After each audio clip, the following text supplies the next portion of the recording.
ahora que tenemos una fuerza imperial allí, ni que el imperialismo hubiera desaparecido. Un poco las tesis de los años 90. No hay imperialismo ya en el mundo. Los Estados Unidos es el gran padre protector de todos. Mientras haya imperialismo habrá lucha.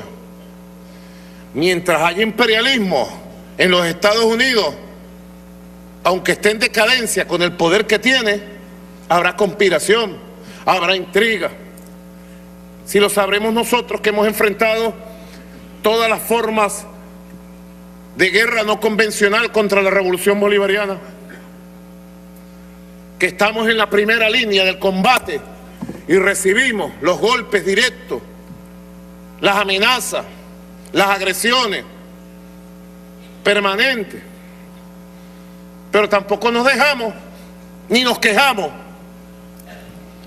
ni nos dejamos ni nos quejamos, porque aquí lo que se trata es de plantarse en la causa justa que defendemos y abrirle camino a la expansión de las fuerzas políticas, revolucionarias, sociales, morales, espirituales de nuestro pueblo. En la riqueza de la diversidad que significan nuestros países y que este Foro de Sao Paulo ha expresado de manera maravillosa durante 28 años, en sus distintas etapas. Así que pudiéramos tomar y parafrasear al Libertador, nosotros, los partidos políticos, los movimientos sociales, los liderazgos del Foro de Sao Paulo, en 28 años expresamos las luchas de nuestros pueblos. Y nosotros somos hijos de los obstáculos, hijos de la lucha, hijos de las dificultades. Y a partir de las dificultades hemos podido construir este hermoso proyecto que hoy se vislumbra en América Latina y el Caribe. Venezuela ha enfrentado, como lo conocen bien ustedes, una guerra de carácter no convencional. Una guerra de desgaste con objetivos muy claros por parte del poder estadounidense. No pudiéramos echarle la culpa a Trump.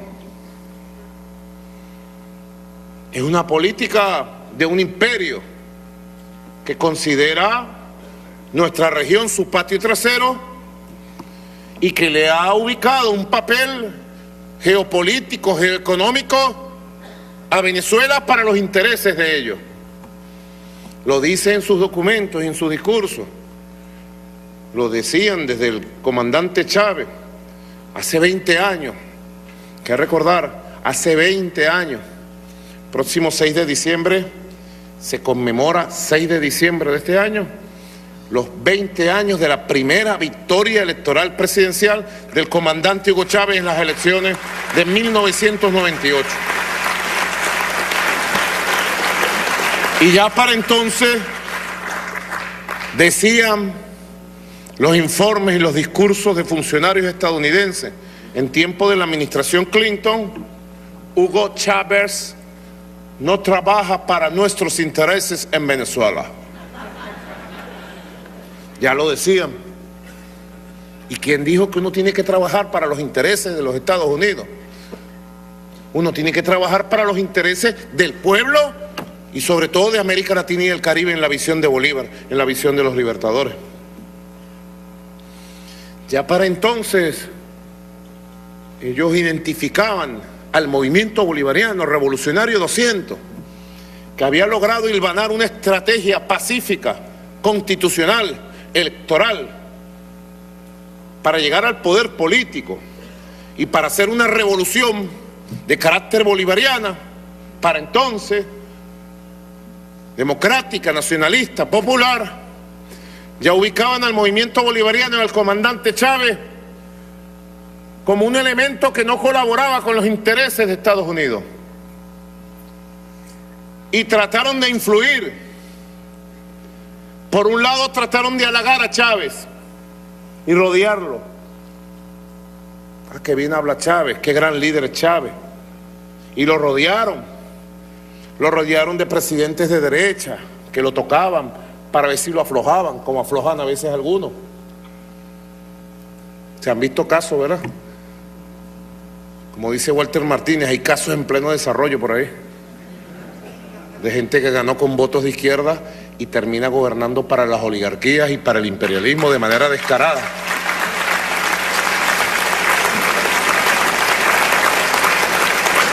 Y con el comandante Chávez y los primeros años de la Revolución Bolivariana operaron en dos direcciones. Por un lado, el halago, el ofrecimiento, decirle: Chávez, esto es otro mundo, ¿para qué te vas a acercar a Cuba, Chávez? ¿Para qué vas a ser amigo de Fidel? Ya eso pasó. Primera visita que hizo como presidente electo el comandante Hugo Chávez a Cuba, recibió la llamada de un subsecretario de Estado de los Estados Unidos de Norteamérica, primero para pedirle, antes de llegar a Cuba, que no visitara Cuba, y segundo para pedirle explicaciones a un presidente electo soberano de por qué visitaba Cuba. Y Chávez los mandó largo al carajo a los gringos desde entonces.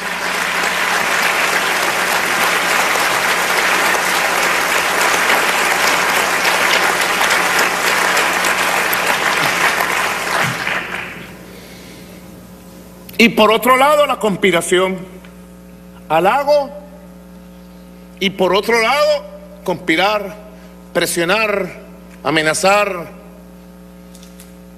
las amenazas públicas del jefe de la CIA, del secretario de Estado, las amenazas privadas con la embajadora estadounidense en Venezuela,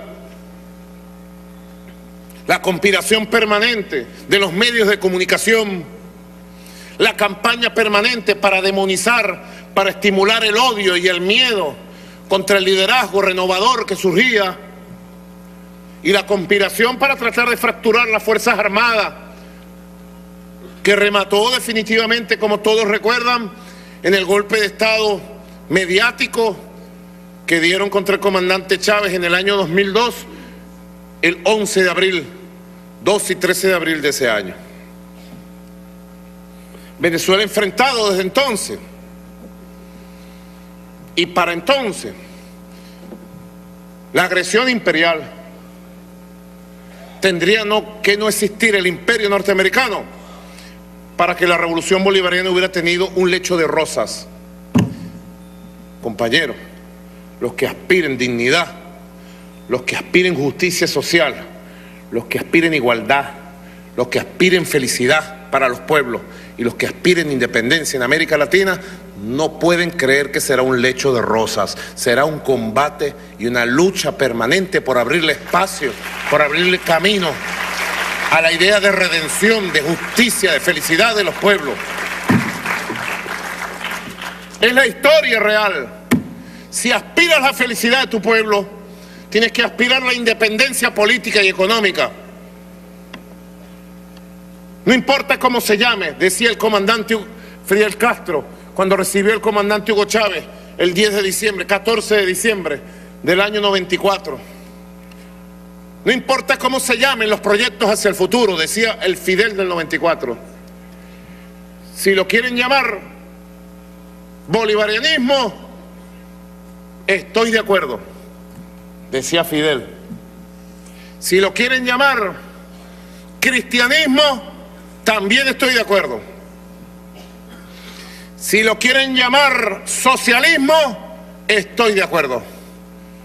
El proyecto de redención, de justicia, de democracia, de dignidad, de derechos de los pueblos. No importa cómo lo llamemos, no importa la diversidad de circunstancias de nuestros países, de toda América Latina y el Caribe, al principio o al fin le verán la cara, compañeros, como se le hemos visto nosotros, al monstruo del imperio norteamericano y a los intereses de las oligarquías locales. Nos ha tocado a nosotros en esta etapa, después de la partida física del comandante Hugo Chávez, líder fundador, líder máximo de nuestra revolución, nos ha tocado verle la cara a todas las formas de la guerra de carácter no convencional.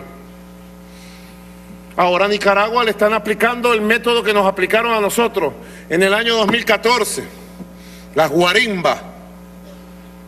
Y el año pasado, ¿no recuerdan ustedes exactamente hace un año?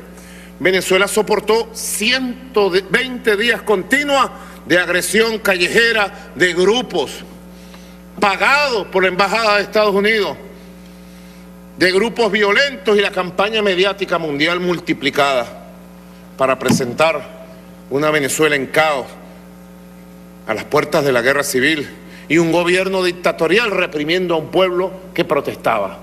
El guión perfecto.